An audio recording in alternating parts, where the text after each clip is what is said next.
ಸಿನಿಮಾಗಳ ಹೀರೋ ಹೆಸರುಗಳು ಯಾವಾಗಲೂ ಅರ್ಜುನ್ ಅಂತ ಇರುತ್ತೆ. ಈ ಸಿನಿಮಾದಲ್ಲಿ ನನ್ನ ಹೆಸರು ಅರ್ಜುನ್. ಸೊ ಹಂಗಾರೆ ಎಲ್ರಿಗೂ ಕಾಡೋ ಪ್ರಶ್ನೆ ಮಾರ್ಟಿನ್ ಯಾರು ಅಂತ ಆಗುತ್ತೆ. ಹೌದು, ಸಿನಿಮಾ ಅದು ಕರೆಕ್ಟ್, ಎಕ್ಸಾಕ್ಟ್ಲಿ. ಡೆಫಿನೆಟ್ಲಿ ಲೇಟೆಸ್ಟ್ ಆಗಿ ಬರ್ತೀವಿ, ಕಾದಿದ್ದಕ್ಕೆ ನಿರಾಸೆ ಅಂತ ಆಗಲ್ಲ. ಕನ್ನಡ ಚಿತ್ರರಂಗಕ್ಕೆ ಈ ಥರ ಪ್ಯಾನ್ ಇಂಡಿಯಾ ಸಿನಿಮಾಗಳು, ಪ್ಯಾನ್ ವರ್ಲ್ಡ್ ಸಿನಿಮಾಗಳು ಎಷ್ಟು ಅವಶ್ಯಕ ಅಂತ ನಿಮ್ಗೆ ಅನ್ಸುತ್ತೆ? ಹೀರೋನ ಚೇಂಜ್ ಮಾಡ್ಬಿಡು, ನಾನು ನಿನಗೆ ಬೇರೆ ಹೀರೋನ ಕರ್ಕೊಂಬರ್ತೀನಿ, ನಾನು ಪ್ರೊಡ್ಯೂಸ್ ಮಾಡ್ತೀನಿ ಅಂತ ಹೇಳಿದಾಗ ನಮ್ಮ ಡೈರೆಕ್ಟ್ರು ಇಲ್ಲ, ನಾನು ಅವನಿಗೆ ಮಾತು ಕೊಟ್ಟಿದ್ದೀನಿ ಅಂದ್ಬಿಟ್ಟು ಅದ್ದೂರಿ ಮಾಡಿದ್ರು. ಈ ಸಿನಿಮಾದಲ್ಲಿ ನಾನು ಸೋಲ್ಜರ್ ಅಲ್ಲ, ಓಕೆ, ಯಾವುದೇ ಮಿಲ್ಟ್ರಿಗೆ ಸಂಬಂಧಪಟ್ಟಿದ್ದ ಸಿನಿಮಾ ಅಲ್ಲವೇ ಅಲ್ಲ. ನನ್ನ ಸ್ಟ್ರೆಂತೆ ಅವರು, ಈಸ್ ಮೈ ಗಾಡ್ ಫಾದರ್, ನನ್ನ ಫಾದರ್ ಫಿಗರ್. ಡಿಸೆಂಬರಲ್ಲೇ ರಿಲೀಸ್ ಆಗಬೇಕಾಗಿತ್ತು, ಡಿಸೆಂಬರ್. ಓಕೆ, CG ಒಂಚೂರು ಎಡವಟ್ಟಾಗಿರೋದ್ರಿಂದ ಅವನು ಒಪ್ಸ್ಕೊಂಡಾಗ್ಬಿಟ್ಟ. ಈ ರೋಡಲ್ಲಿ ತುಂಬ ಸಾಕಷ್ಟು ಕಲಿಯೋದಿತ್ತು, ಕಲ್ತಿದ್ದೀನಿ. ಯಾಕೆ ಲೇಟ್ ಆಯಿತು ಅನ್ನೋದಕ್ಕೆ ಜಸ್ಟಿಫಿಕೇಶನ್ ನಾನು ಯಾರಿಗೂ ಕೊಡಬೇಕು ಅನ್ನೋದೇನಿಲ್ಲ. ಸೊ ಇನ್ನು ಆ ಥರ ಮಿಸ್ಟೇಕ್ಸ್ ಆಗಲ್ಲ, ಆ್ಯಂಡ್ ಆ ಥರ ಆಗೋದಕ್ಕೆ ನಾನು ಅವಕಾಶನೂ ಕೊಡಲ್ಲ. ನಿಮಗೆ ವಿಜಯ ಕರ್ನಾಟಕ ಪೇಜ್ಗೆ ಸ್ವಾಗತ sir. Thank you so much. ಎಲ್ಲ ವೀಕ್ಷಕರಿಗೂ ನಮಸ್ಕಾರ. ಸೊ ಸಿನಿಮಾ ನಿಮ್ಮ 5ನೇ ಸಿನಿಮಾ ಮಾರ್ಟಿನ್ ತೆರೆಗೆ ಬರ್ತಾ ಇದೆ. ಸೊ ನಿಮ್ಗೆ ಎಷ್ಟು ನಿರೀಕ್ಷೆ ಇದೆ ಸರ್ ಸಿನಿಮಾ ಬಗ್ಗೆ? ಕೆಲಸ ಮಾಡಿದ್ದೀವಿ ಅಚ್ಚುಕಟ್ಟಾಗಿ, 100% ಕೊಟ್ಟು ಸಿನಿಮಾ ಕೆಲಸ ಮಾಡಿದ್ದೀವಿ. ನಿರೀಕ್ಷೆ ಅಂದರೆ ಒಂದು ಒಳ್ಳೆ ಸಿನಿಮಾ ಆಗುತ್ತೆ ಅನ್ನೋದು ಒಂದು ನಂಬಿಕೆ. ಆ ನಂಬಿಕೆ ಮೇಲೆ ಎಲ್ಲ ಆ್ಯಕ್ಟರ್ಸೂ ಪ್ರತಿಯೊಂದು ಸಿನಿಮಾನು ಮಾಡೋದು, ನಮಗೂ ಅದೇ ಥರ ನಂಬಿಕೆ ಇದೆ. ಜೆನ್ಯೂನಾಗೆ ಇದು ಒಂದು ಯೂನಿವರ್ಸಲ್ ಥೀಮ್ ಆಗಿರೋದ್ರಿಂದ ಪ್ರತಿಯೊಬ್ರಿಗೂ ಅರ್ಥ ಆಗೋವಂಥ ಒಂದು ಕತೆ, ಭಾಷೆ ಗೊತ್ತಿಲ್ಲದಿರೋರ್ಗೂ ಅರ್ಥ ಆಗೋವಂಥ ಒಂದು ಸ್ಟೋರಿ ಮಾರ್ಟಿನ್. ಸೊ ಮಾರ್ಟಿನ್ ಅಂದರೆ ಶುರುವಾದಾಗಿಂದ ಸ್ವಲ್ಪ ಅಂದ್ಕೊಂಡ ಮಟ್ಟಕ್ಕೆ ಬೇಗ ಬರಲಿಲ್ಲ. ಸೊ ಒಂದು ಸ್ಟೇಟ್ಮೆಂಟ್ ಇದೆ, ಲೇಟ್ ಆದರೂ ಲೇಟೆಸ್ಟಾಗಿ ಬರ್ತೀವಿ ಅಂತ. ಸೊ ಇದು ಎಷ್ಟು ಅಂದರೆ ಎಷ್ಟು ಸ್ಪೆಷಲ್ ಆಗಿದೆ ಅಂತ ಸಿನಿಮಾ? ಪ್ರತಿ ಸಿನಿಮಾನು ಹಂಗೆ ಅಲ್ಲ, ಹಂಗೆ ಆಗತ್ತೆ.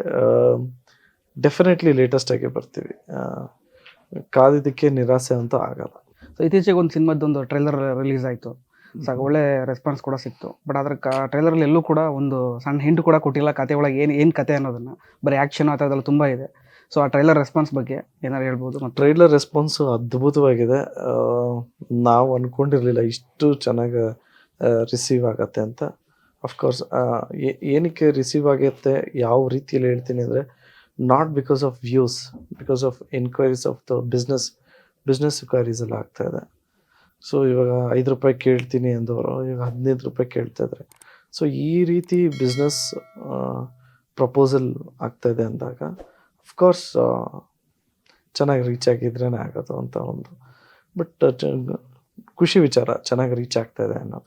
ಒಂದು ಪಾಸಿಟಿವ್ ಸೈನ್ ಸಿಕ್ಕಿದೆ ಟ್ರೈಲರ್ ಕಡೆಯಿಂದ ಅಂತ ಹೇಳ್ಬೋದು. ಹೌದು, ಟೀಸರ್ಗೆ ಯಾವ ಥರ ಸಿಕ್ಕಿತ್ತೋ ಟ್ರೈಲರ್ಗೂ ಅದೇ ಥರ ಪಾಸಿಟಿವ್ ರೆಸ್ಪಾನ್ಸ್ ಇದೆ.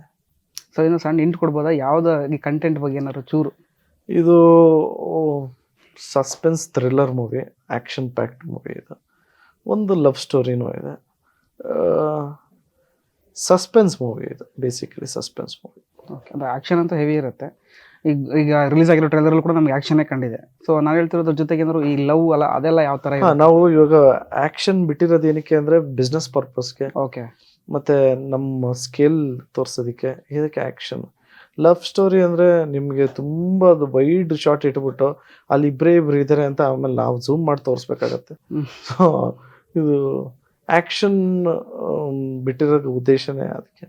ಈಗ ನೆಕ್ಸ್ಟ್ ಇನ್ನು ಮೇಲೆ ಲವ್ ಸ್ಟೋರೀಸು, ಲವ್ ಸಾಂಗ್ಸು, ಆ ಸೀನ್ಸು, ಆ ಪೋಸ್ಟರ್ಸ್ ಎಲ್ಲ ಇನ್ಮೇಲೆ ರಿವೀಲ್ ಆಗ್ತಾ ಹೋಗುತ್ತೆ. ಸೊ ಈಗ ಸಿನಿಮಾ ಶುರು ಆಗಬೇಕಾದ್ರೆ ಒಂದು ಪ್ಯಾನ್ ಇಂಡಿಯಾ ಸಿನಿಮಾ ಅಂತಲೇ ಶುರು ಮಾಡಿದ್ರೆ, ಬಟ್ ಇದು ಪ್ಯಾನ್ ವರ್ಲ್ಡ್ ಆಗಿದೆ ಹೇಗೆ?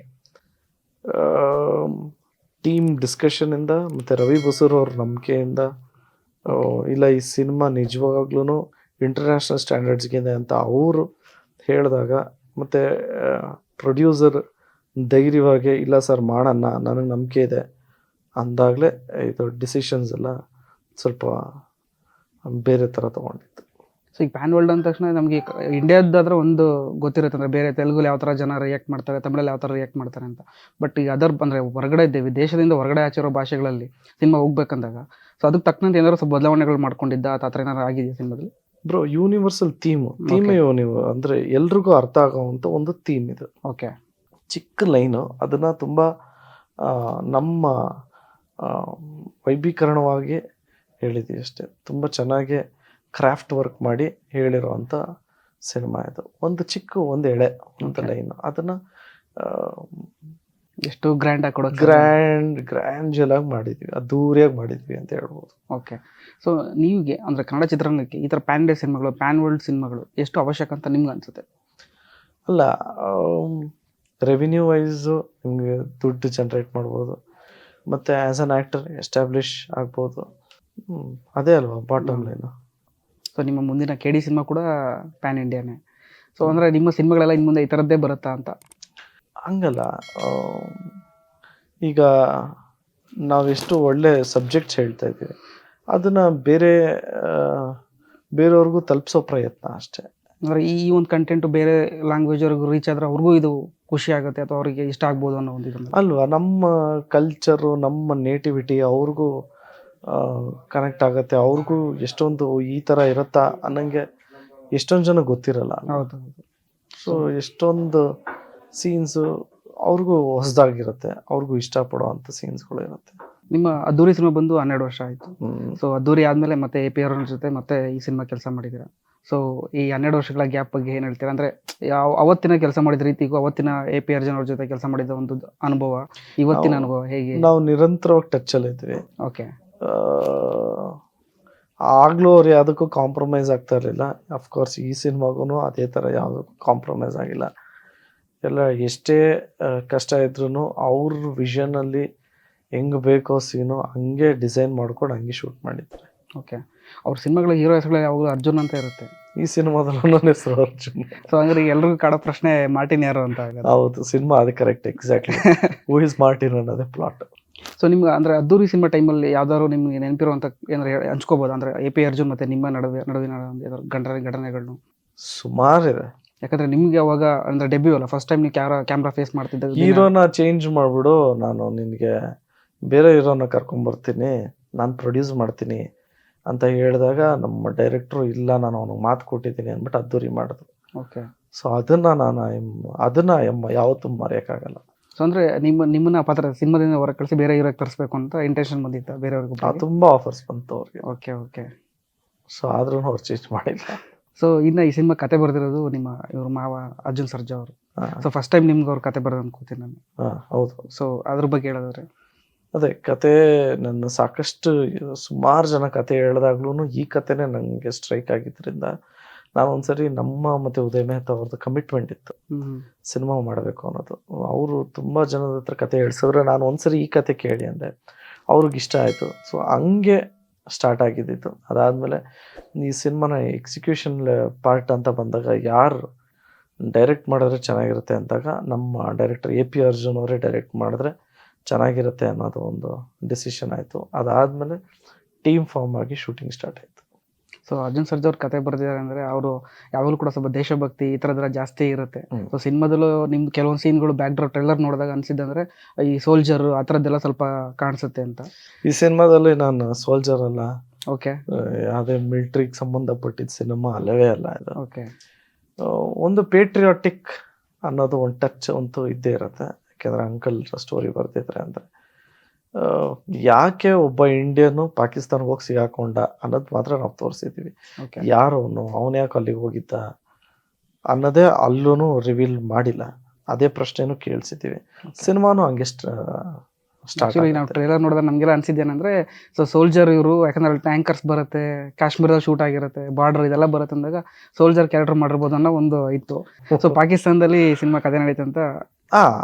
ಹೌದು, ಪಾಕಿಸ್ತಾನದಲ್ಲೇ ಕತೆ ನಡೆಯುತ್ತೆ. ಒಬ್ಬ ಇಂಡಿಯನ್ ಪಾಕಿಸ್ತಾನಕ್ಕೆ ಹೋಗಿರ್ತಾನೆ. ಓಕೆ. ಯಾಕೆ ಹೋಗಿರ್ತಾನೆ ಏನು ಅನ್ನೋದೆಲ್ಲ ನೀವು ಸಿನಿಮಾ ಗೊತ್ತಾಗ್ತದೆ. ಓಕೆ. ಸೊ ನಿಮ್ಮ ಕರಿಯರಲ್ಲಿ ನಿಮ್ಮ ಅಂದರೆ ಅರ್ಜುನ್ ಸರ್ಜಾ ಅವರ ಒಂದು ಪಾತ್ರ ಬಗ್ಗೆ ಹೇಳ್ಬೋದು? ಅದಕ್ಕೊಂದು ಕಥೆನೇ ಹೇಳ್ಬೇಕಾಗತ್ತೆ. ಅವ್ರು is always my god father. Is ನನ್ನ ಸ್ಟ್ರೆಂತೇ ಅವರು. ಈಸ್ ಮೈ ಗಾಡ್ ಫಾದರ್, ನನ್ನ father figure. He is my super hero. Nice. So ಇನ್ನು ನಿಮ್ಮ ಸಿನಿಮಾಗಳಲ್ಲಿ ಡೈಲಾಗ್ಗೆ ತುಂಬ ಫ್ಯಾನ್ಸ್ ಇದ್ದಾರೆ ನಿಮಗೆ. ನಿಮ್ಮ ಫ್ಯಾನ್ಸ್ಗಳು ಭಾಳ ಖುಷಿ ಪಡೋದೇ ನಿಮ್ಮ ಡೈಲಾಗ್ಗಳಿಗೆ. ಬಟ್ ನೀವು ಹೇಳ್ತಿದ್ರೆ ಇತ್ತೀಚೆಗೆ ನಾನು ನೋಡಿದೆ ನೀವು ಡೈಲಾಗ್ಸೇ ಕಡಿಮೆ ಇದೆ ಸಿನಿಮಾದಲ್ಲಿ. ಇಲ್ಲ, ಅದು ನೋಡಿ, ಈಗ ಅದ್ದೂರಿ ಬಹದ್ದೂರ್, ಭರ್ಜರಿ, ಪೊಗರು ಇದರಲ್ಲೆಲ್ಲ ವೈಬ್ರೆಂಟ್ ಕ್ಯಾರೆಕ್ಟರ್, ತುಂಬ ಟಾಕೆಟಿವ್, ಪಟ ಮಾತಾಡ್ತಾ ಇರ್ತಾನೆ.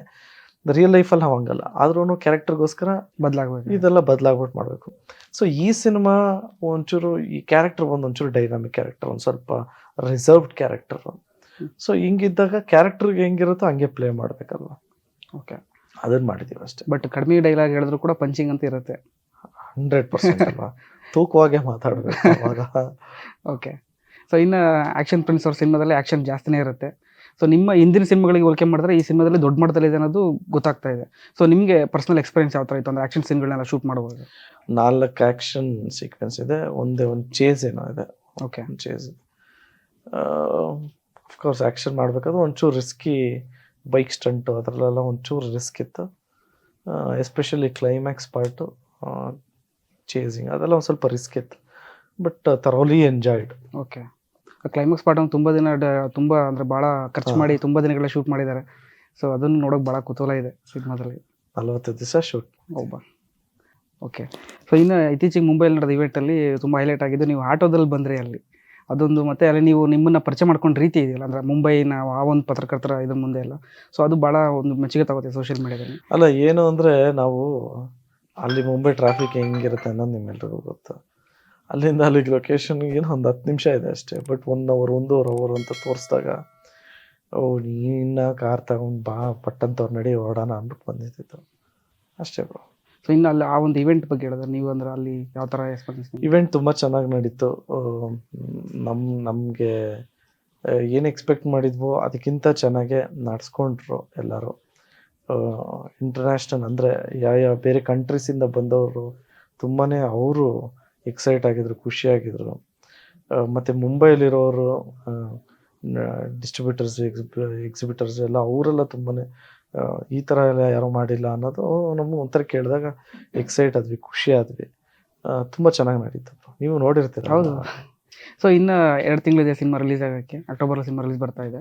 ಸೊ ಯಾವ ಥರ ಈಗ ಪ್ಯಾನ್ ಇಂಡಿಯಾ ಅಂದಾಗ ಬೇರೆ ಬೇರೆ ಸ್ಟೇಟಲ್ಲೂ ಕೂಡ 45 ದಿವಸ ಇದೆ. ಓಕೆ. ಸೊ ಇನ್ನು 1.5 ತಿಂಗಳಿದೆ. ಸೊ ಯಾವ ಥರ ಪ್ಲಾನ್ಸ್ ಇದೆ ಅಂದರೆ ಹೊರಗಡೆ ಹೋಗಿ ಯಾವ ಥರ ಪ್ರಮೋಷನ್ಸ್ ಎಲ್ಲ ಹೆಂಗೆ ನಡೀತದೆ? ಈಗ 16th ಇಂದ ತಮಿಳ್ನಾಡು ಪ್ಲ್ಯಾನ್ ಮಾಡಿದ್ದೀವಿ. ಓಕೆ.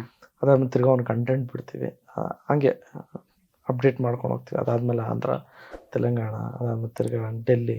ಓಕೆ. ಸೊ ಈ ಥರ ಎಲ್ಲ ಕೆಲವು ಪ್ಲ್ಯಾನ್ ಮಾಡ್ತಾ ಇದ್ದಾರೆ ಮಾರ್ಕೆಟಿಂಗ್. ಸೊ ಇನ್ನು ನೀವು ಹೇಳಿದ್ರೆ ಈ ವರ್ಷ ಇನ್ನು ಮುಂದೆ ವರ್ಷಕ್ಕೆ 2 ಸಿನಿಮಾ ಕೊಡ್ತೀನಿ ಅಂತ. ಸೊ ಈ ವರ್ಷನೇ 2 ಸಿನಿಮಾ ಬರ್ತದೆ ಅಂತ ಅನ್ಕೊಂತೀವಿ. KD ಡಿಸೆಂಬರ್ಲೇ ಬರುತ್ತೆ. ಸೊ ಅದ್ರ ಬಗ್ಗೆ ಹೇಳಿದ್ರೆ KD ಬಗ್ಗೆ KD ಅಂತಲ್ಲ, ಈ 2 ಸಿನಿಮಾಗಳು ಅಥವಾ ಯಾಕಂದ್ರೆ ಫ್ಯಾನ್ಸಿಗೆ ಒಂದು ಕೊರಗೆ ಇರುತ್ತಲ್ಲ, ಭಾಳ ದಿನ ನೋಡಿಲ್ಲ. ಇಲ್ಲ, ಇಲ್ಲಪ್ಪ ಹೇಳ್ದಂಗೆ 2 ಸಿನಿಮಾ ರಿಲೀಸ್ ಆಗ್ತಾ ಇದೆ. ಬಟ್ ಈ ಸಿನಿಮಾ ನಮಗೆ ಡಿಸೆಂಬರಲ್ಲೇ ರಿಲೀಸ್ ಆಗಬೇಕಾಗಿತ್ತು, ಡಿಸೆಂಬರ್. ಓಕೆ. CG ಒಂಚೂರು ಎಡವಟ್ಟಾಗಿರೋದ್ರಿಂದ ಅವನು ಒಪ್ಸ್ಕೊಂಡಾಗೋದು CG ಮಾಡಿದವರು. ಸೊ ಅದರಿಂದ ಒಂದು 6 months ಡಿಲೇ ಆಯಿತು. ಬಟ್ ಆದ್ರೂ ಚೆನ್ನಾಗೇ ಮಾಡಿಕೊಟ್ರು ಇವರು. ಹೊಸ ಕಂಪನೀಸ್ ಎಲ್ಲ ಸೇರಿ ಇನ್ನೂ ಚಾಲೆಂಜಿಂಗ್ ಆಗಿ ಇನ್ನೂ ಚೆನ್ನಾಗಿ ಮಾಡಿಕೊಟ್ರು. ಟ್ರೈಲರ್ ನೋಡಿದಾಗ ನಿಮಗೆ ಗೊತ್ತಾಯ್ತಲ್ಲ, ಎಲ್ಲರೂ ಅದನ್ನೇ ಹೇಳ್ತಿರೋದು, VFX ಸೂಪರ್ ಆಗಿರೋದು ಅಂತ. ಬಿಟ್ಟೋಗಿದ್ದು ಪ್ಲಸ್. ಓಕೆ. ಸೊ ಇನ್ನು ಈ ಸಿನಿಮಾದಿಂದ ಮುಖಾಂತರ ನೀವು ಒಬ್ರು ಕಲಾವಿದರಾಗಿ ಅಂದರೆ 12 ವರ್ಷ ಹೀರೋ ಆಗಿ 4 ಸಿನಿಮಾಗಳು ಮಾಡಿದ್ರೆ, ಈಗ 5ನೇ ಸಿನಿಮಾ ರಿಲೀಸ್ ಆಗ್ತದೆ. ಸೊ ಒಟ್ಟಾರೆಯಾಗಿ ನಿಮಗೆ ಏನು ಅನ್ಸುತ್ತೆ ಅಂದರೆ ಇದುವರೆಗಿನ ಜರ್ನಿ ಬಗ್ಗೆ ಹೇಳೋದಾದ್ರೆ? ಈ ರೋಡಲ್ಲಿ ತುಂಬ ಸಾಕಷ್ಟು ಕಲ್ತಿದ್ದೀನಿ. ಯಾಕೆ ಲೇಟ್ ಆಯಿತು ಅನ್ನೋದಕ್ಕೆ ಜಸ್ಟಿಫಿಕೇಶನ್ ನಾನು ಯಾರಿಗೂ ಕೊಡಬೇಕು ಅನ್ನೋದೇನಿಲ್ಲ.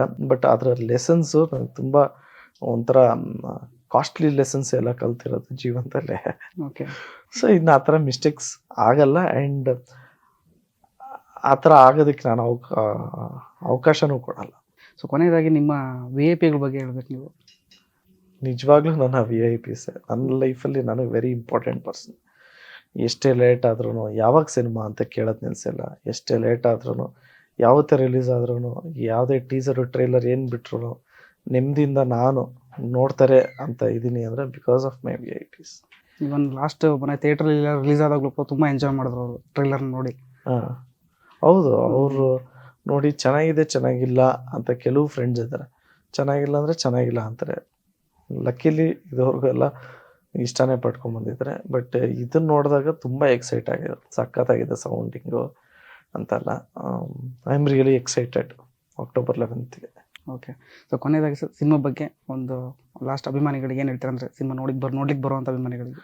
ಎಲ್ಲ ಕನ್ನಡ ಕಲಾಭಿಮಾನಿಗಳಿಗೂ ರಿಕ್ವೆಸ್ಟ್ ಏನು ಅಂದರೆ, ದಯವಿಟ್ಟು ಅಕ್ಟೋಬರ್ 11ನೇ ತಾರೀಕು ನಿಮ್ಗೆಲ್ಲರಿಗೂ ರಜಾ ಇರುತ್ತೆ, ದಸರಾ ಶುಕ್ರವಾರ ಸಿನಿಮಾ ಬಿಡುಗಡೆ ಆಗ್ತಾಯಿದೆ. ಎಲ್ಲೂ ವಲ್ಗಾರಿಟೀಸ್ ಇರಲ್ಲ, ಫ್ಯಾಮಿಲಿ ಜೊತೆ ಕೂತ್ಕೊಂಡು ನೋಡೋವಂಥ ಸಬ್ಜೆಕ್ಟ್ ಇದು, ಸಿನಿಮಾ ಇದು. ದಯವಿಟ್ಟು ಬಂದು ಸಿನಿಮಾ ನೋಡಿ ಎಂಕರೇಜ್ ಮಾಡಿ. Thank you so much. ಜಯ Anjaneya. Thank you sir. Thank you bro. Thank you so much. Thank you.